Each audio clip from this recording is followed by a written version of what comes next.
Selamat malam teman-teman. Assalamualaikum warahmatullahi wabarakatuh. Selamat datang di acara Ngobrol Berfaedah bersama saya, Wijanarko. Seperti biasa, setiap minggu saya akan mengundang satu orang narasumber yang profesional di bidangnya yang akan membahas topik pilihan. Nah, kali ini kita akan membahas tentang kesulitan membaca pada orang dewasa. Penasaran kan? Kenapa ya? Kok saya mau ngebahas kesulitan membaca pada orang dewasa? Oke, kita lihat dulu ya CV dari narasumber kita.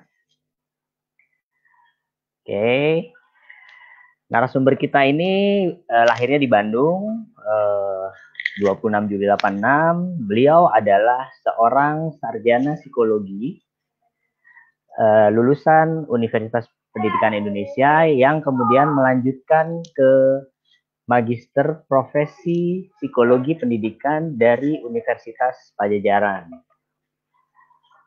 Memiliki izin praktek psikolog dan tersertifikasi sebagai asesor kompetensi psikolog sekolah LSP Psikologi Indonesia. Nah, beliau juga memiliki sertifikasi psikolog sekolah BNSP dan juga praktisi Brain Gym, Movement Based Learning, dan Rhythmic Movement Training. Pengalaman beliau itu sebagai konselor di sekolah, dosen pendidikan di berbagai universitas, serta pembicara di beberapa kegiatan di luar ya. Dan terakhir beliau juga seorang pemilik dari Narasya Pusat Layanan Psikologi yang saat ini berdomisili di Depok. Tanpa berlama-lama, saya akan undang narasumber kita, Mala. Selamat malam, Mala. Selamat malam, Assalamualaikum Mas. Waalaikumsalam warahmatullahi wabarakatuh. Apa kabar nih, Depok? Hujan nggak? Oke. Hujan nggak Depok, Mbak Mala? Cuacanya? Suaranya terdengar jelas? Halo, Mala. Suaranya terdengar jelas? Oke, kita agak sedikit ada technical sebentar ya. Oke. Saya cek dulu.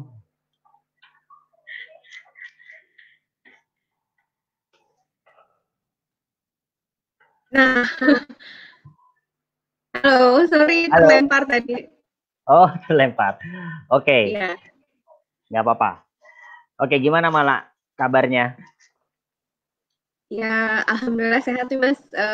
Sehat ya. Terima kasih sudah diundang ke acara ngobrol berfaedah ya. Iya, terima kasih juga nih udah mau bekerja sama, berkolaborasi dari ikut serta dalam kegiatan ini. Nah, malam ini kan kita mau ngebahas tentang kesulitan membaca ya pada orang dewasa. Kalau boleh, ada cerita apa nih Mala tentang hal ini Mala? Oke, sebenarnya saya mengawali concern-nya tentang masalah kesulitan membaca atau kesulitan belajar lainnya itu di umur anak usia dini lah atau sekolah dasar. Tapi lambat laun ketika saya mulai aktif mengajar di universitas, ternyata kesulitan membaca itu tidak hanya dialami sama anak-anak yang baru belajar membaca loh gitu. Bahkan di kalangan remaja juga mengalaminya. Terus sebagai psikolog kan biasanya kita banyak tergabung dengan biro-biro dalam proses rekrutmen karyawan. Biasanya salah satu tools yang dipakai adalah comprehension, reading comprehension. Nah, mostly itu kesulitan menjawab si tools itu, padahal soalnya hanya satu lembar, memang sih ada 3 paragraf, lalu waktunya tuh sebenarnya sedikit lah, hitungan menit. Oke. Tapi mostly hasilnya jelek-jelek. Walaupun misalnya IQ-nya rata-rata ke atas gitu. Jadi Oke. ya ini menjadi concern saya sih Mas. Oke. Malah ini kebetulan kameramu tidak aktif. Mungkin apa? Supaya nyaman boleh di offin aja kali ya, kita ini suara aja ya, kayak nggak terganggu. Oke, thank you. Ya, Oke. saya offin Nah, ya. ya silakan. Nah, teman-teman, jadi ya malam ini kita akan membicarakan soal kesulitan membaca pada orang dewasa. Dan kebetulan malah udah siapin juga nih materinya. Materinya mau di-sharing sekarang, Mara? Ya, boleh, Mas. Boleh ya, sebentar.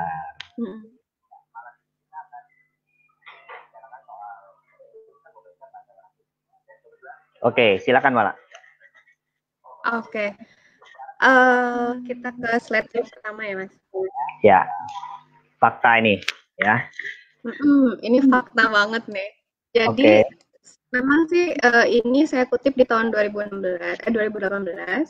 Jadi memang faktanya pembaca dewasa di kita di Indonesia itu mungkin dia hanya membaca 3-4 kali per minggu, bukan daily reader gitu, Mas. Dan durasi bacanya itu weekly reader. Dan durasi membacanya itu mungkin kayak nyampe 1 jam gitu. Nah, dari rata-rata yang sudah di-assess, biasanya paling kita hanya menamatkan buku 5-9 buku per tahun. Oh, dikit banget ya? Dan itu dikit banget loh, Mas. Nah, sebagai bahan komparasi, lihat deh slide yang berikutnya. Oke. Nah, kebanyakan itu membaca buku 1 minggu ya? Ya, memang sih kita bukan CEO ya, tapi maksudnya bercermin atau berefleksi dari seorang CEO, dia saja masih meluangkan waktunya untuk bisa membaca 1 buku 1 minggu. Padahal gitu. CEO itu sibuk banget ya, Mal ya? Iya, bener banget. Jadi kadang kita suka tanda tanya ya, kapan sih dia baca gitu kan? Ya. Oke. Jadi ini maksudnya ya, jadi ini tampak perbedaannya ya, perbedaan dari fakta yang ditemukan di 2018, orang Indonesia baca buku itu 1 seminggu ya. Sorry. Nggak nyampe 1 sebenarnya. Oh ya, nggak nyampe 1 seminggu ya. Iya, maksimal tuh 10 buku per tahun. Oh iya, benar-benar sekali. Sementara kalau kita perbandingkan dengan yang fakta tentang CEO itu, kalau kita hitung mungkin dia 1 tahun bisa 48-50 buku ya. Iya ya, hampir sejumlah minggu ya setahun ya. Iya. 52 minggu setahun ya, hampir mendekati itu. Gitu. Nah, kira-kira maksudnya menurut Mala ini apa ya penyebabnya ya? Nah, itu dia. Yang Mala lihat. Jadi saya saking penasarannya, jadi saya mencoba memang tidak melakukan riset secara dengan sampel yang banyak, tapi case by case lah saya lakukan pendekatan secara personal, terutama terhadap mahasiswa. Jadi saya coba deh kalau kamu baca gimana sih? Ya saya minta mereka memberikan sampel dan lain sebagainya. Ternyata Mas, fakta uniknya adalah di usia mereka yang sudah yang adult, itu mereka membaca masih terbata-bata loh. Oh gitu. Iya. Nah, ketika memang sih terbata-batanya, ketika saya melihat dia membaca misalnya sebuah kata yang suku katanya sangat banyak. Biasanya suku kata itu menjadi banyak karena dia berimbuhan. Nah, imbuhan itu kan tentu akan merubah makna ya, Mas. Kayak di dan me, terus ada akhiran tentu akan merubah makna. Betul. Nah, jadi ketika itu terjadi, ya wajar saja akhirnya dia kesulitan untuk memahami misalnya jurnal atau chapter atau buku apa sih yang harusnya dia baca gitu kan. Bisa dibilang jadinya kelelahan ya? Jadinya seperti kelelahan. Iya. Jadi dia lelah di proses membacanya. Nanti kita ulas ya, apa sih membaca itu yang saya maksud dengan membaca fase pertama dan fase kedua gitu. Oke. Kita lanjut nih ke slide berikut. Oke. Halo Mas Wiwin. Ya, halo. Halo Mala. Halo. Halo, halo. Putus? Terkik lagi?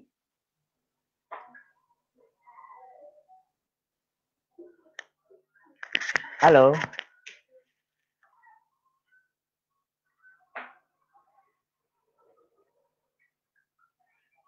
Halo. Oke, mohon maaf teman-teman, ini ada sedikit gangguan teknis. Saya coba cek ya. Oke.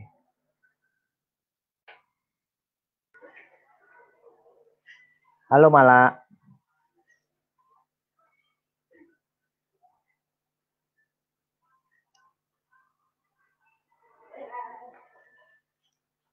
Oh ya, ada sedikit gangguan teknis teman-teman. Jadi kita akan coba hubungi kembali narasumber kita.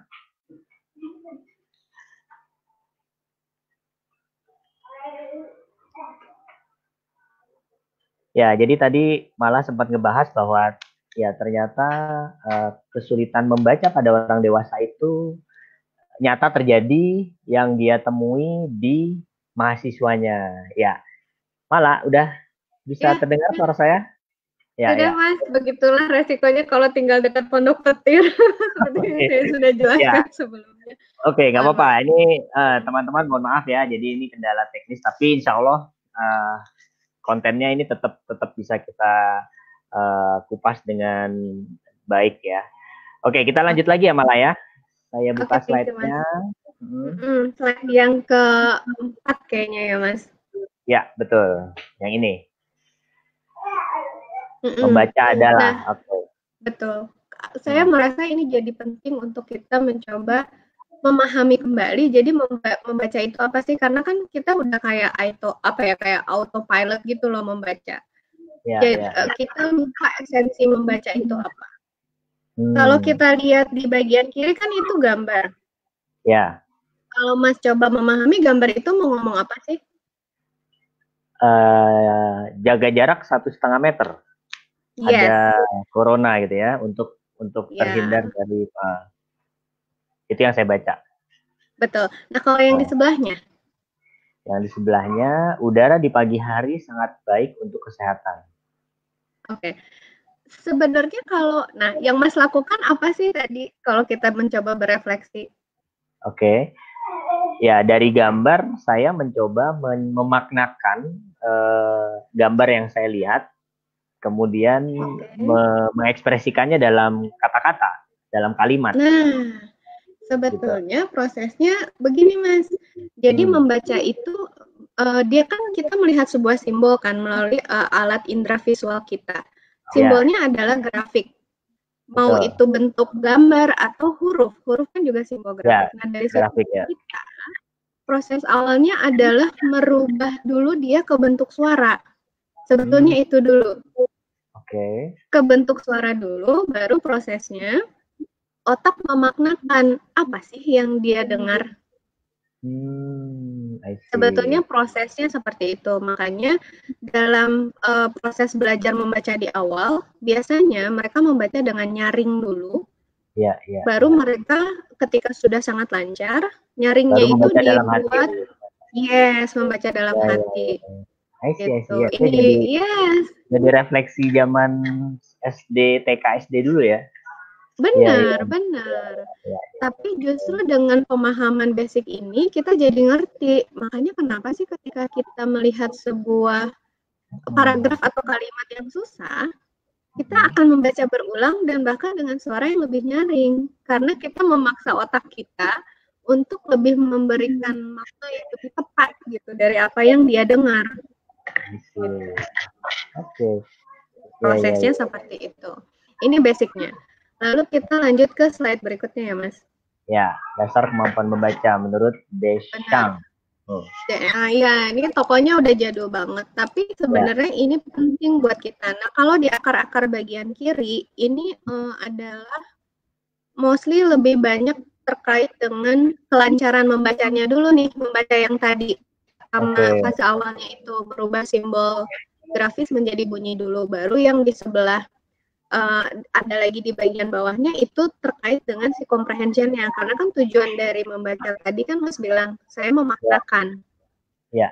Nah, sehingga ketika kita masih terbata-bata, bahkan ketika orang dewasa yang melakukan proses membaca masih terbata-bata, maka fokus atensi dan konsentrasinya belum ke masalah comprehension-nya, belum ke arah pemahaman bacaannya.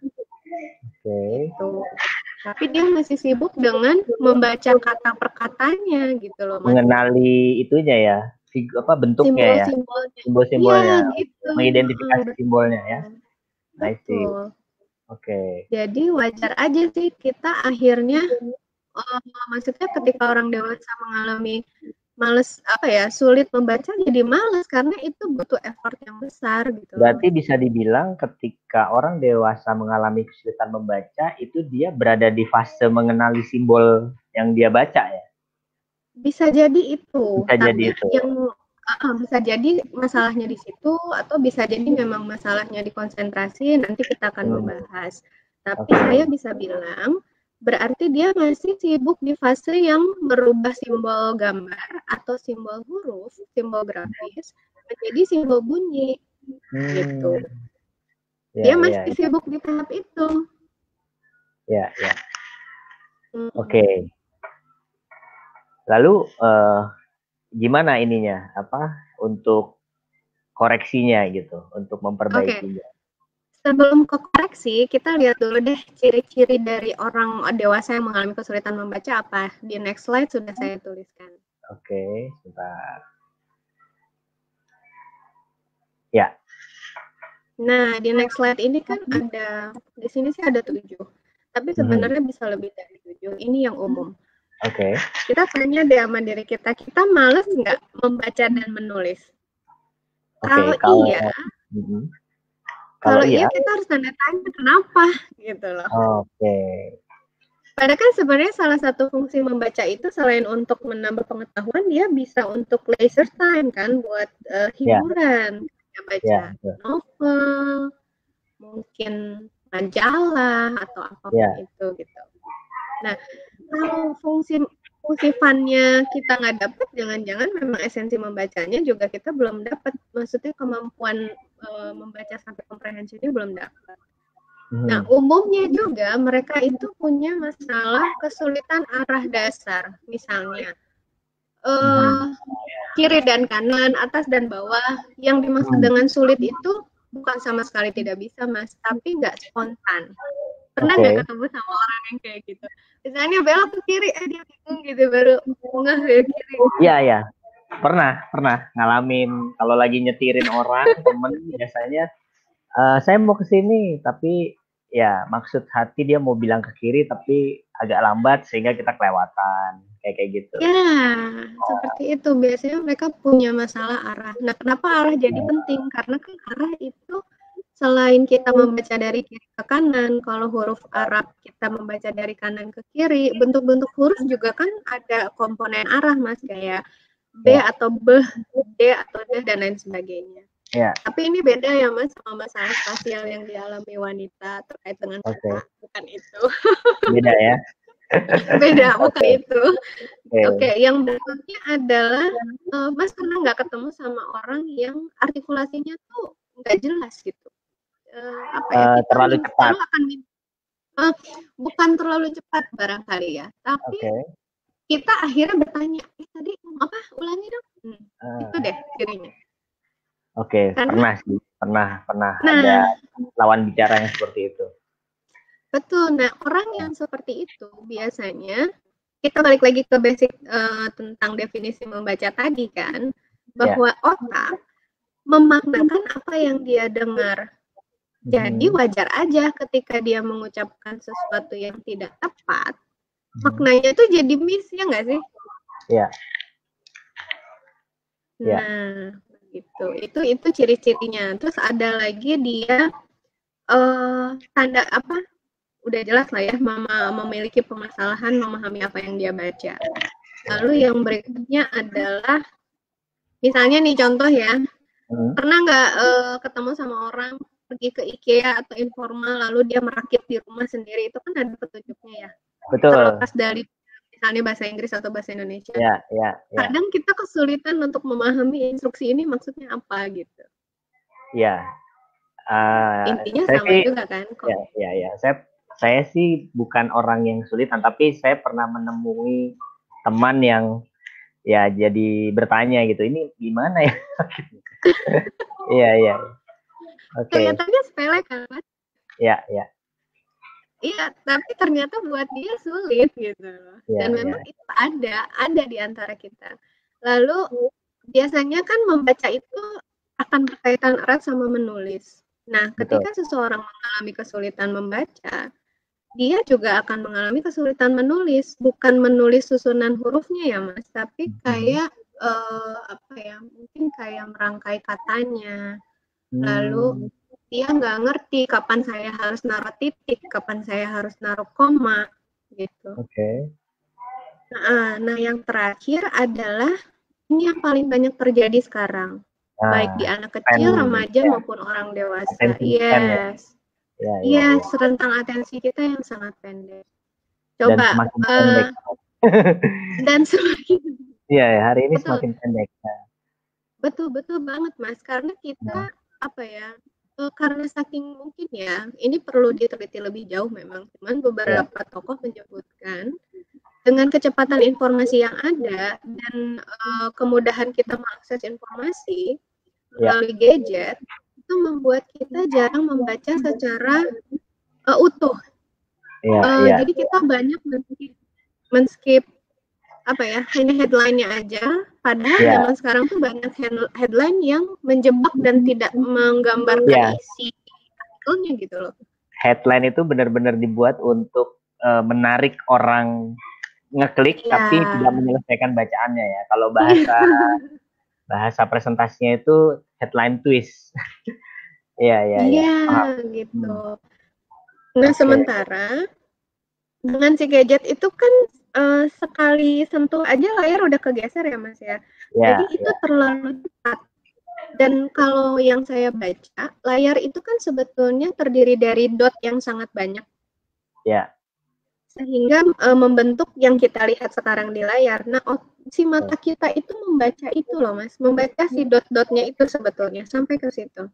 Iya. Jadi mata kita itu tidak terbiasa lagi untuk steady melihat sesuatu dengan waktu yang cukup lama. Di luar dari problem lain ya, masalah si rentang atensi itu, karena akan banyak hal yang terkait dengan atensi. Nanti saya akan bahas di slide berikutnya. Oke. Nah, kebayang sih, maksudnya saya juga memperhatikan sih sekarang dengan ya tadi informasi yang cepat, kemudian mudah, membuat kalau bahasa saya gini, kita tuh kadang-kadang sering mencari informasi yang kita butuh kita mau ya, yang kita pengen cari gitu. Betul. Sementara kalau boleh ingat lagi sebelum ada internet, kita cuman bisa lihat berita di satu TV, kan kita untuk baca berita kita nunggu jam 9 malam. Malah ngalamin itu nggak ya? Benar ya? Iya dong. Oh, ya. Ya, jadi secara nggak langsung pada saat itu kita emang dilatih untuk nunggu kan, untuk menunggu waktunya, dan kemudian ketika tayangan itu hadir ya kita melihat dengan seksama ya, kalau bahasa saya kali ya. Betul. Mungkin Mas mau bilang ini deh, ketika Mas menunggu jam 9, secara tidak langsung kita sedang men-set our mind bahwa kita akan menyimak sebuah berita. Kalau itu kan mendengar ya. Iya, betul. Itu lebih mendengar kan. Tapi kalau misalnya kayak kita punya kebiasaan membaca berita di pagi hari melalui koran misalnya zaman dulu. Itu biasanya jam 7, jam setengah 7 itu udah datang kan koran itu. Betul. Kita itu sudah punya set di dalam tubuh kita. Tubuh ini kan seperti komputer itu kan sebetulnya mencoba meniru prinsip kerjanya tubuh kita kan. Nah, sama seperti itu, otak kita juga perlu di-set bahwa saya nih sekarang mau baca berita, tujuannya apa, mau tahu apa yang terjadi sekarang dan lain sebagainya. Dipersiapkan secara fisik dan psikologi bahwa kita mau psikis gitu ya, bahwa kita mau membaca. Nah mungkin itu yang akhirnya kadang suka ke-skip gitu ya Mas. Berarti hari ini tuh ya tanpa persiapan ya, secara nggak langsung ya. Informasi yang kita terima itu benar-benar apa, selewat gitu ya. Kita baca selewat. Begitu ya? Oke. Oke, saya lanjut ya Mas. Ya, lanjut. Nah, di slide ini kan saya mau bilang di slide ke-7 bahwa membaca itu sebetulnya kompleks loh. Oke. Dan manusia itu tidak terprogram, maksudnya gini, dia terprogram untuk mampu berbahasa, tapi sebetulnya tidak terprogram secara default untuk mampu membaca. Sehingga ini adalah proses yang harus dipelajari. Oke. Nah, terus yang terakhir, pada umumnya kesulitan membaca itu berhubungan sama yang tadi Mas, mengenai phonological awareness. Ini kan berhubungan sama bunyi. Dan seringkali atensi terhadap simbol bunyi itu atau gambar juga berpengaruh. Kayak yang tadi, kita sangat mudah terdistrak, kita nggak tahan lama, badan kita sering mudah pegal, dan lain sebagainya. Jadi akhirnya kita nggak skip, padahal kita nggak dapet. Jadi apa sih yang kita baca? Oke, bahasanya nggak nempel ya, bahasa sederhananya ya. Ya, apa tadi itu gitu kan. Saya di sebelah kanannya mencoba menjelaskan bahwa bunyi itu terdiri dari yang paling kecil, fonem, suku kata, kalimat, dan lain sebagainya. Gitu. Oke, slide berikutnya Mas. Ya. Nah, ini slide 8 ya. Ya. Nah, kadang kita suka nggak ngeh loh, aduh gua nggak fokus, aduh nggak konsentrasi, padahal sebenarnya kita nggak paham makna dari si itu tuh apa gitu.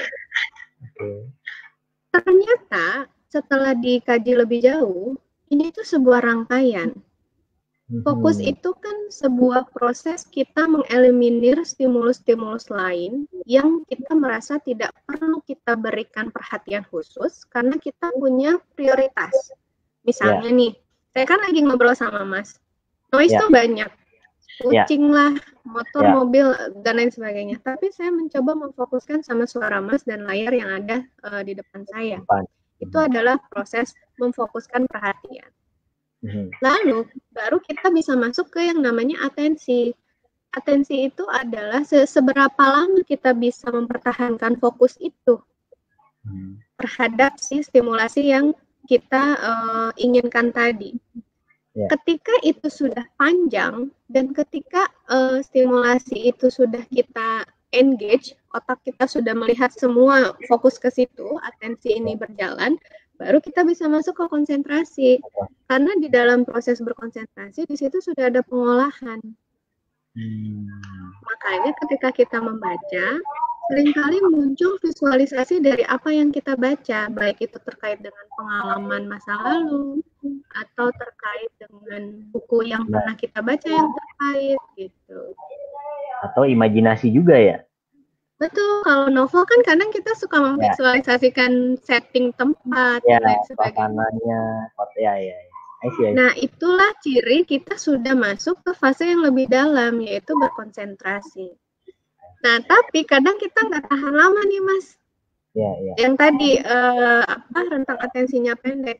Ketika sudah berkonsentrasi, terdistrak lagi dengan sesuatu, maka prosesnya akan terulang lagi, mulai lagi ke fokus dulu. Mencari fokus lagi ya. Fokus lagi gitu kan, misalnya kayak, aduh, ini noise banget gitu kan. Fokus lagi, nanti kalau udah fokus, baru kita atensi lagi, baru bisa masuk deep down lagi ke konsentrasi. Jadi proses itu terus berulang gitu. Nah, sementara membaca itu harusnya sampai pada fase konsentrasi, pada tahap konsentrasi. Karena kan kita mau dapat maknanya kan. Nah, tapi saat ini karena kesibukan kita orang dewasa, kita punya tuntutan banyak pekerjaan, dengan waktu itu rasanya tidak cukup. dan lain sebagainya. Jadi kita tidak bisa men-set our body and our mind benar-benar untuk membaca gitu loh. Ya. Kalau yang saya pahami ini menjadi faktor utama juga justru kalau di orang dewasa. Sama satu lagi yang sangat penting, kan zaman saya sekolah tuh tahun 90-an. Mungkin ada yang viewer di sini yang sekolahnya tahun 70, 80. Ya. Di zaman itu guru tidak se-aware sekarang loh tentang masalah kesulitan belajar, termasuk kesulitan membaca. Ya, Jadi ketika anak tidak bisa membaca, ya dia akan langsung dilabeli ya begitulah, banyak label macam-macam gitu kan. Tapi mereka tidak mencoba memahami sebenarnya anak kenapa ya nggak bisa baca. Mungkin profesi seperti saya yang concern tentang kemampuan dasar untuk membaca itu juga tidak sebanyak sekarang. Ya, betul. Sehingga permasalahan membaca di waktu kecil itu masih terbawa sampai dewasa karena akar masalahnya tidak dituntaskan. Nah, dan itulah yang terjadi saat ini ya. Betul, tapi memang karena kita sudah dewasa dengan kemampuan berpikir kita, maka kita bisa mengakali permasalahan itu sendiri gitu loh Mas. Tapi memang akhirnya tidak seefektif kalau kita betul-betul root cause-nya tuh apa sih? Itu loh yang harusnya dibenahi gitu. Ya, dan lagi orang dewasa juga karena ya kan mereka bekerja dan segala macam, nggak banyak yang memperhatikan secara khusus terkait hal ini ya malah. Kalau ini kan siswa belajar kan ya guru kan memperhatikan ya murid nih kondisi nilai dan segala macam. Maksudnya terperhatikan. Kalau kita udah bekerja, orang dewasa bekerja, atasan kan tidak sedetail itu juga ya ininya ya. Itu kan terlalu beban lah buat dia. Dia kan maunya siapakah ya si orang ini. Ya, betul. Okay. Jadi ketika dia ngasih misalnya mungkin SOP pekerjaan atau misalnya paling gampang deh Mas yang sering terjadi. Bos kirim email. Terus kita bingung ini maksud emailnya apa gitu. Iya. Betul. Oh my god, dan it happens many times loh Mas. Iya. I see. Itu kan akan sangat menghambat efektivitas kerja kita kan. Dan bos kita juga, what? Kamu masih mempertanyakan kembali email saya? Iya, padahal bosnya udah sedemikian berusaha ya menyampaikan message-nya itu udah sedemikian jelas ya di mungkin email. Bisa saja, tapi memang bisa juga terjadi faktor misalnya karena bos kan biasanya lebih sibuk ya Mas, maksudnya dia lebih banyak yang harus dikerjakan, tanggung jawabnya lebih luas sehingga akhirnya mungkin dia juga tidak terbiasa memberikan penjelasan detail, hanya memberikan gambaran besar saja. Makanya dia sebetulnya menuntut bawahannya untuk siap memahami ini apa, arahnya kemana gitu loh. Makanya proses membaca ini kan jadinya adalah proses yang harus dilakukan seumur hidup ya. Kalau kita masih mau bergerak, masih mau berkembang, masih mau melakukan sesuatu ya it's a must gitu loh, membaca itu nggak bisa hindari gitu loh Mas. Betul. Nah, saya jadi inget nih malah waktu saya SD sampai SMP atau SMA itu sebenarnya saya juga nggak terlalu suka baca. Jadi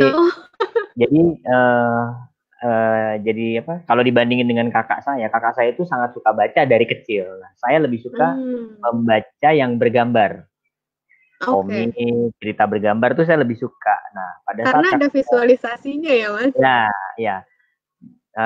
Kemudian waktu kuliah, kuliah ini kan tuntutannya kita bacanya textbook ya, buku tebal gitu ya, teori apa segala macam. Nah, disitulah kemudian saya akhirnya berusaha sih menyengaja untuk ya contoh lah kalau malah inget di kita tuh kan ada buku psikologi dasar ya, dasar psikologi lah.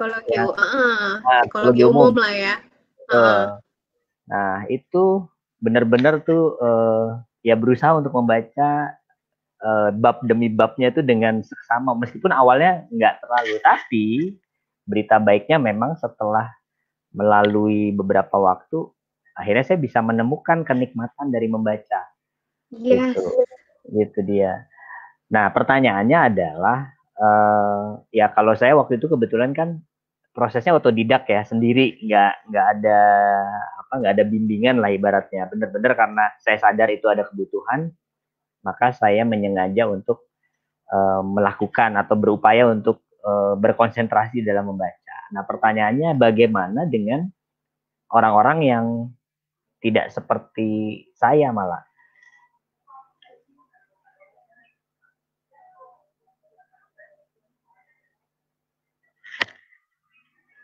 Oke. 9. Ya, slide 9. Nah, sebentar. Saya masuk dulu ya. Slide 9, oke. Oke. Sebenarnya it's so simple gitu, Mas, karena kita udah dewasa kan. Ya. Ya, mau nggak mau kita harus banyak membaca untuk memperbanyak perbendaharaan kata. Pertama itu. Nah, kalau orang yang tadi mengalami yang masalah artikulasi atau pronunciation dalam bahasa Inggris, ya dia mau nggak mau harus latihan mengucap dengan kata yang benar. Lalu intonasi membacanya ini harus tepat. Coba kita bayangkan ya Mas, kita coba hayati, kenapa sih intonasi itu harus tepat? Ya, karena mempengaruhi makna ya. Yes, that's the point, Mas. Makanya kenapa ada tanda baca gitu. Oke. Berarti saya tidak ada masalah. Jadi saya tidak ada masalah dalam membaca. Yes, alhamdulillah ya Mas ya. Cuman coba deh kalau Mas perhatiin, tidak semua yang menulis artikel itu dia punya kemampuan tepat menaruh koma, titik, dan lain sebagainya. Bahkan kalimatnya itu beranak pinak gitu. Itu kan memahami itu apa sih gitu. Ya. Kebayang? Ya, kebayang. Oke. Nah, selanjutnya, suara saya masih terdengar, Mas? Masih, terdengar. Nah, yang berikutnya mau nggak mau kita harus balik lagi ke proses membaca. Zaman masih kecil dulu, membaca dengan suara terdengar, betul. Latihan secara konsisten. Nah, nanti kalau sudah terbentuk habit yang baik, lambat laun kita udah nggak perlu lagi menyaringkan apa yang kita baca, maksudnya menyuarakan apa yang kita baca. Karena itu sudah terbentuk dan coba deh, kalau kita baca dalam hati, sebenarnya kita merasa mendengar nggak? Merasa kalau sudah biasa ya. Merasa mendengar apa yang kita baca. Merasa mendengar walaupun kita tidak menyuarakan itu, karena balik lagi otak sudah kita memang akan ya. Betul. Otak kita akan memaknakan apa yang kita dengar walaupun kita menyuarakannya dalam hati kita gitu. Mau nggak mau itu harus dibuat. Paling enggak ayolah mulai 1 hari 1 jam aja. Gak usah membaca yang susah-susah deh.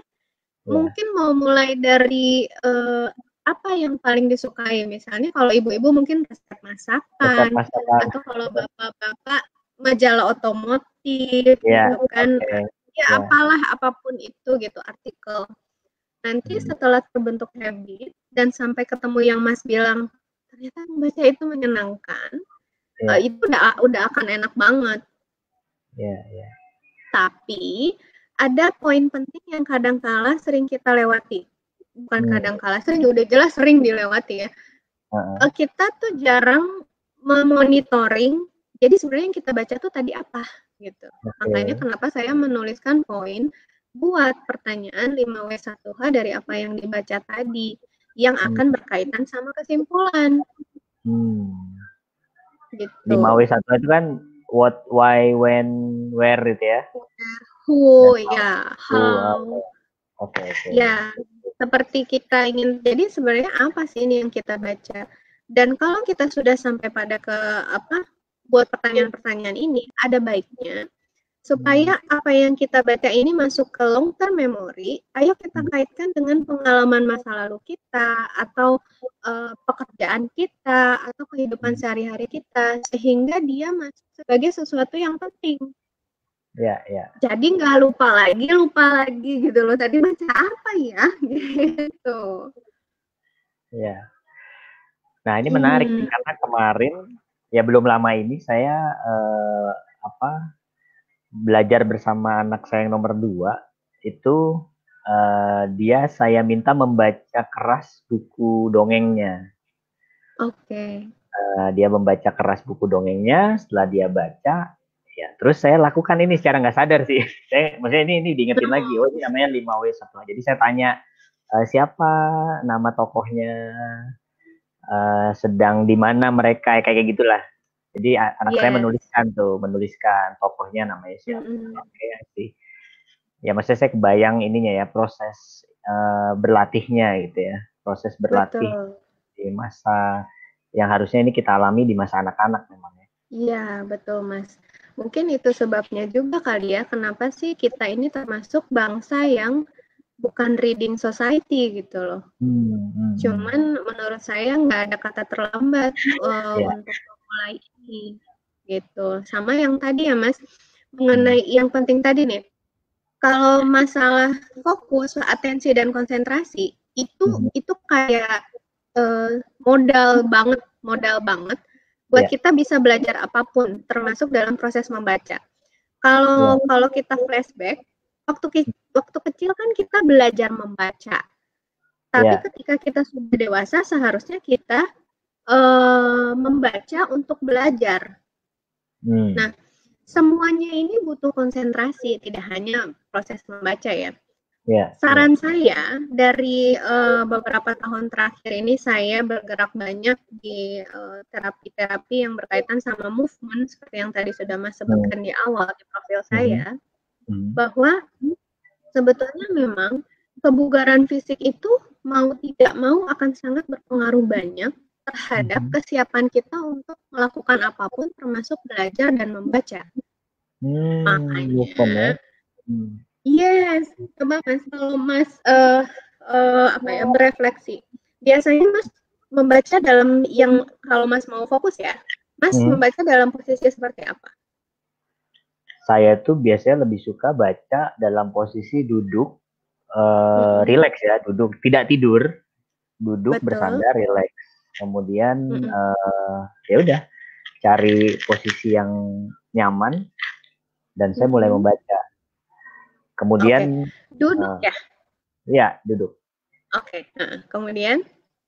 Ya, kemudian kalau di saat-saat lain kan, kalau pengalaman nih, misalkan saya bepergian ke Jakarta naik travel tuh saya selalu bawa buku. Jadi ya pada saat perjalanan, ketika mobil bergerak, ya awal-awal saya baca. Nanti begitu lelah ya berhenti.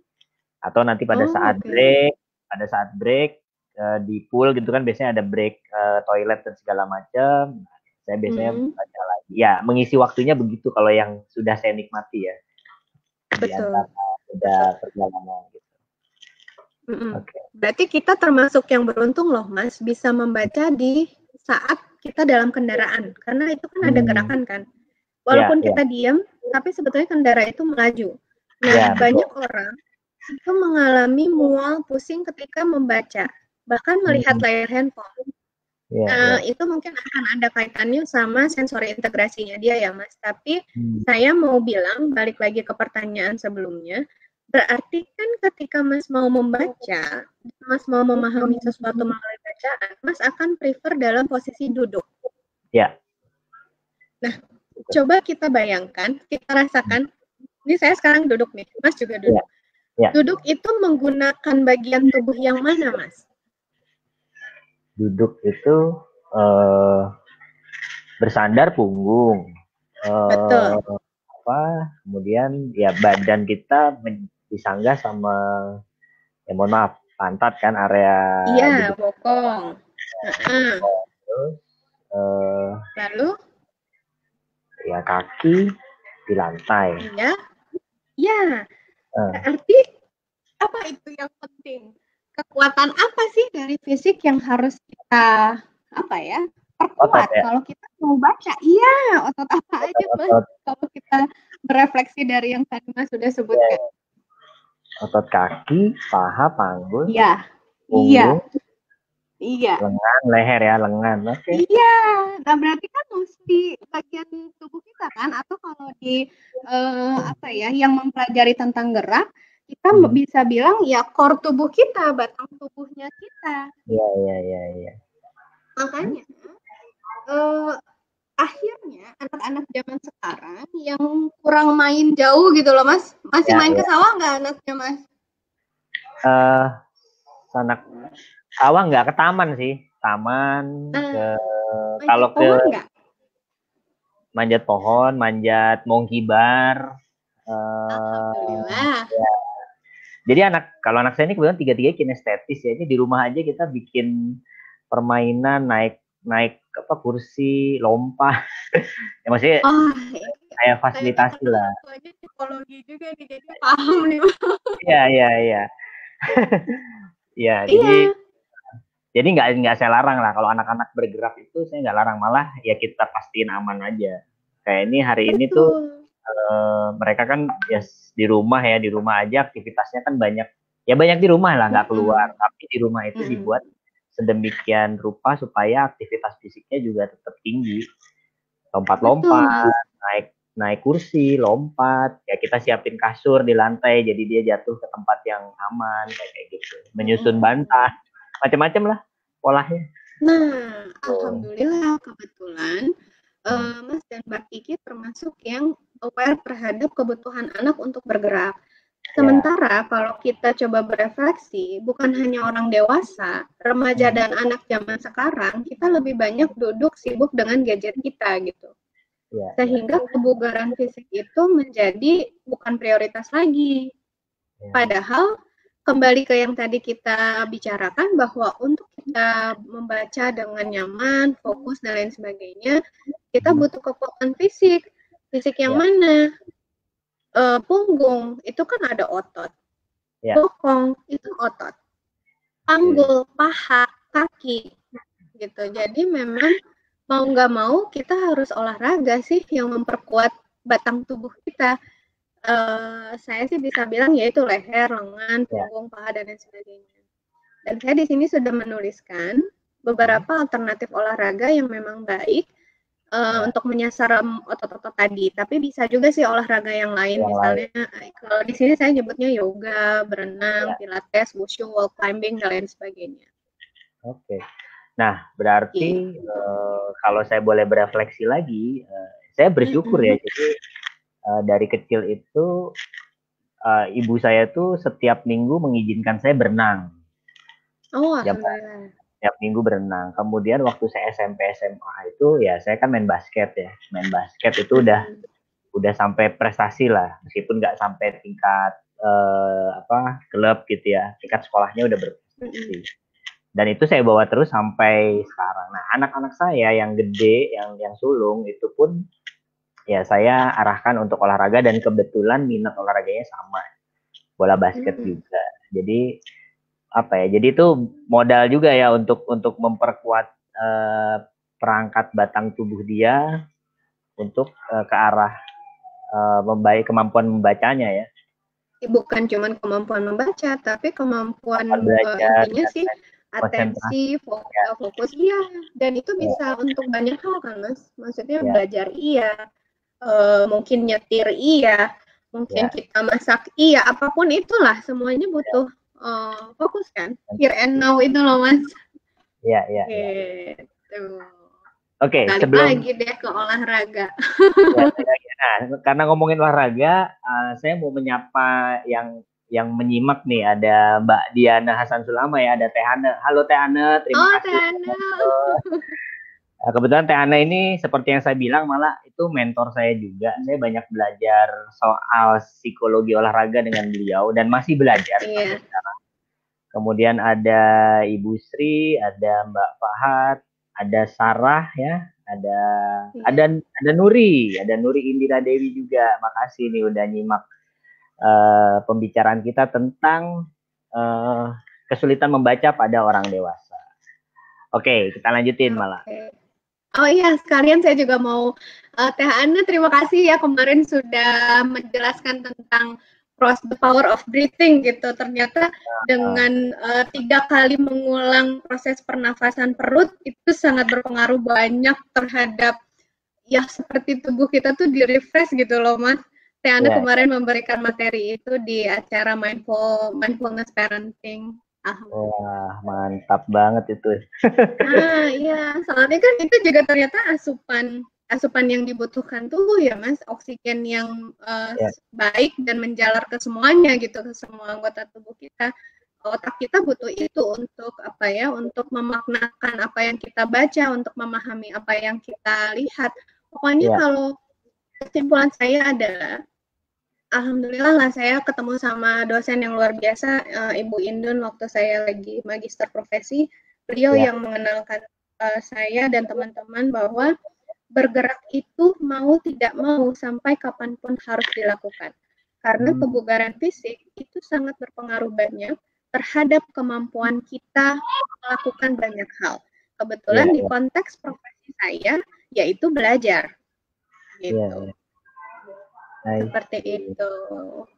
Yang ngomongin Bu Indun, saya juga sempat belajar menjadi fasilitator terapi gerak. Waktu itu tahun berapa ya? Mantap itu. Waktu itu tahun 2001 ya, 2001 sampai 2004. Kemudian membantu beliau di program anak dinamis bermain bersama alam. Iya. Itu saat-saat menyenangkan karena ya itu ya, bergerak naik gunung. Ya. Itu menyenangkan, berpetualang lah kalau saya, jadi menghayati wah itu kesempatan berpetualang bersama Bu Indun. Karena tubuh kita butuh itu loh, Mas. Iya. Iya, jadi alhamdulillah sih kalau kita masih termasuk bagian dari orang-orang yang masih meluangkan waktu 30 menit lah paling tidak untuk berolahraga, kita akan melihat bahwa fisik kita nyaman dengan fisik kita, maka apapun yang kita lakukan, kita bisa lebih nyaman melakukannya gitu dan lebih optimal. Termasuk dalam proses membaca tadi. Sama itu ya, Mas, saya lupa tadi menyebutkan bahwa membaca itu sangat erat kaitannya dengan simbol visual kan, maka mata itu ya harus fresh gitu. Gerakan mata juga harus terkontrol baik, sehingga seringkali kita menemukan ada orang-orang yang pakai penggaris kalau membaca. Atau jarinya ikut bergerak. Sebetulnya itu dalam rangka mengarahkan si okulomotor dari matanya, betul. Karena kalau nggak gitu kadang suka keskip. Buku kan kalau yang kita baca biasanya sudah sangat rapat ya, Mas ya. Jadi memang semuanya terkait sama otot, fisik dan lain sebagainya. Jadi ya mau nggak mau sih seperti itu. Malah ini ada yang menarik nih dari Nuri ya, Nuri Indira Dewi. Dia bilang gini, "Hai Mas Wid, Teh Mala, topik yang menarik. Saya mau sharing sedikit. Sejak kecil saya hobi membaca. Dan sampai sekarang saya juga masih sering membeli buku-buku berbentuk fisik. Tapi memang saya akui sekarang saya sulit sekali mempertahankan fokus dan atensi saya dalam waktu lama saat membaca. Kalau dulu bisa baca novel sehari habis, atau kalau buku yang agak serius minimal bisa sejam 2 jam, sekarang boro-boro setengah jam juga udah bagus. Dan bener banget, kadang saya harus melafalkan bacaannya supaya saya lebih fokus.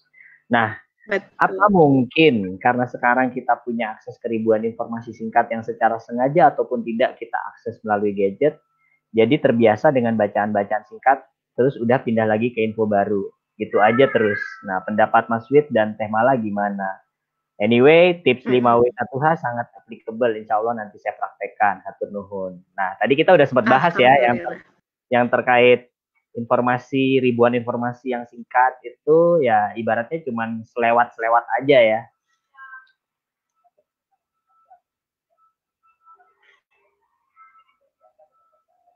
Ya.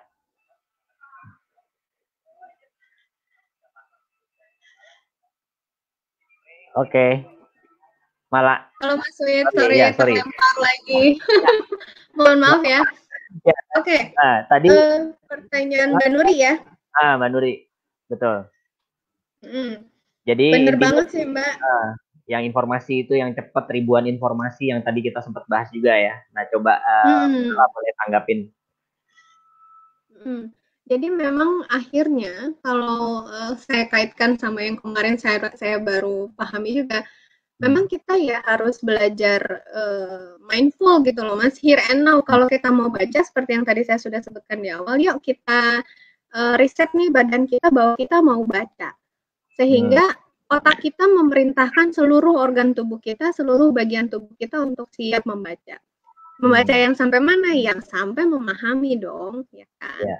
Nah, setelah itu memang ya kita jangan skip gitu loh, karena kalau kita terlalu banyak skip, khawatirnya esensi penting dari apa yang kita baca itu lepas gitu, nggak dapat kita apa yang kita baca dari artikel itu. Oke. Kan umumnya kayak gitu ya Mas ya? Betul, betul. Berarti dengan kata lain, kalau ngomongin mindfulness, jadi ini sebenarnya topik kita ini bisa nyambung kemana-mana ya malah ya. Bahwasannya, Halo Mas Wid. ya halo, suaraku terdengar? Halo, malah atau terlempar lagi?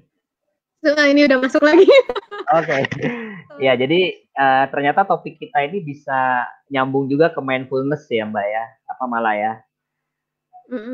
Bahwasannya ya tadi ketika kita mau membaca, kita harus mempersiapkan diri kita untuk ya benar-benar siap mengakses informasi dari bacaan yang kita baca. Berarti kan ya tadi fokus, atensi, lalu berkonsentrasi gitu ya. Dan Betul. semua itu prosesnya kita sadari ya, sengaja Yes. sadari gitu. Nah, saya juga nih mau nyapa nih, ada Jusa Anggi yang nggak tahu nih posisinya ada di Indonesia atau lagi di luar nih. Kemudian ada teman saya Nyi Hena ya yang juga sudah menonton. Terima kasih teman-teman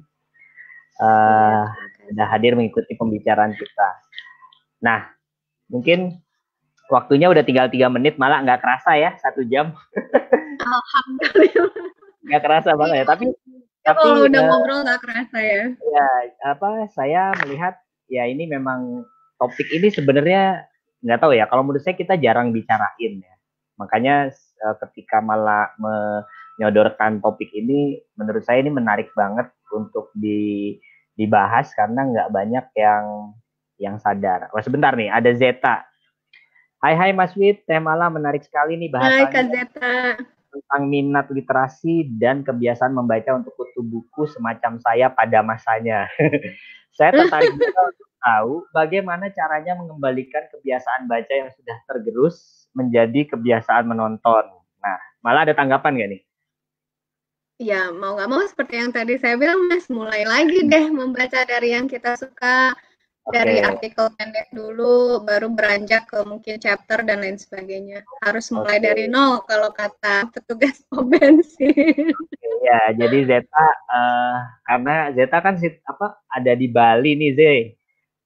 Suasananya kan sangat mendukung untuk menemukan spot yang nyaman. Jadi ya malah menyarankan kita harus mulai dari nol. Kita harus mulai lagi memilih bacaan apa yang disuka dan ya harus dimulai ya, harus dilatih lagi gitu ya malah ya. Yes. Iya, betul. Dan jangan lupa kebugaran fisik karena Kak Jeta juga aktivis gerak nih. Jadi pasti dia paham banget kaitannya.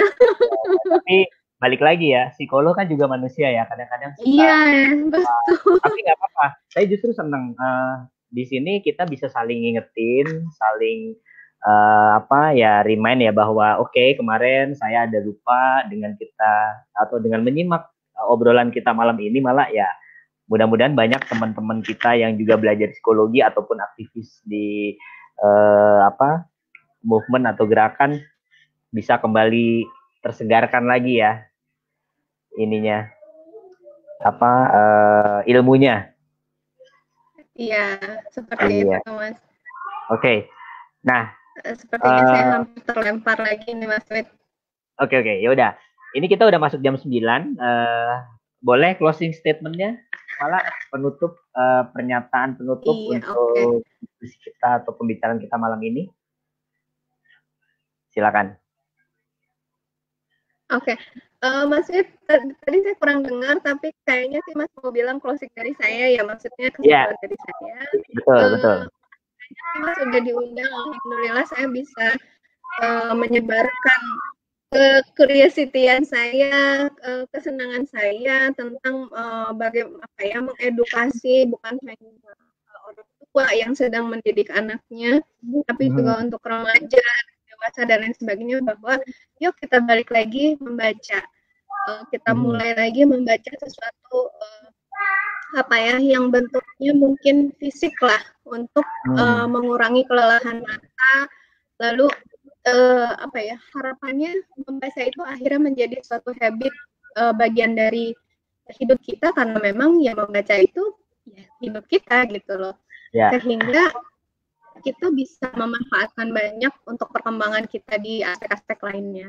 Seperti itu sih Mas. Terima kasih juga sudah diundang ya Mas Wiwit. Iya, terima kasih Mala udah bersedia berbagi cerita tentang permasalahan kesulitan membaca pada orang dewasa. Next time, oke. Next time kalau misalkan ini kita bisa undang lagi Mala untuk mendiskusikan hal yang lain yang mungkin masih ada kaitannya dengan topik kita pada malam hari ini. Mala, terima kasih banyak ya sudah bersedia berbagi. Mas Wid, jangan kapok ya. Jangan kapok. Sama dong.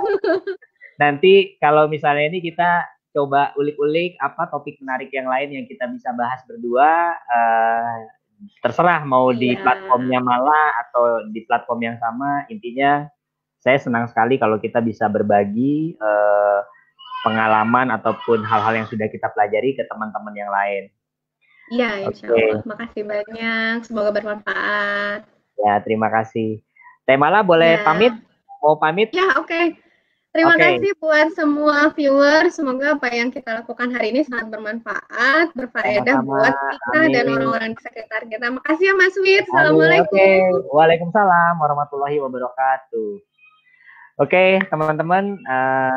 Ya, akhirnya nggak kerasa ya 60 menit lebih nih saya bisa ngobrol dengan Mala, membicarakan tentang topik kesulitan belajar pada orang dewasa. Ya, catatan saya sih banyak sebenarnya, tapi secara singkat saya bisa bilang bahwasannya kesulitan membaca pada orang dewasa itu bermula, akar masalahnya itu sebenarnya pada saat proses belajar membaca di masa kanak-kanaknya, di mana ada tahapan-tahapan proses belajar membaca yang mungkin belum berjalan dengan baik sehingga ia tidak tidak sempurna proses belajar membacanya.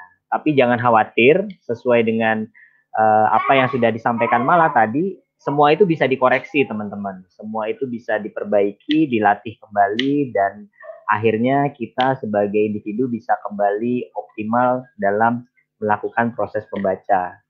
Oke, minggu depan saya akan kembali lagi dengan topik yang berbeda. Ada yang penasaran atau enggak? Yang jelas minggu depan saya undang narasumber yang juga luar biasa pengalamannya. Sedikit bocoran, minggu depan saya tuh pengen ngomongin bagaimana kita merencanakan keuangan di masa pandemi. Nah, penasaran kan? Yang ngomong bukan saya, meskipun saya juga seorang perencana keuangan, tapi saya undang khusus perencana keuangan yang luar biasa, teman baik saya, dan nanti teman-teman bisa simak lagi di jam yang sama, hari Sabtu jam 8 sampai jam 9 di Facebook Live saya. Oke teman-teman, sekian dari saya. Terima kasih banyak atas perhatiannya. Assalamualaikum warahmatullahi wabarakatuh. Selamat malam, sampai jumpa. Bye-bye.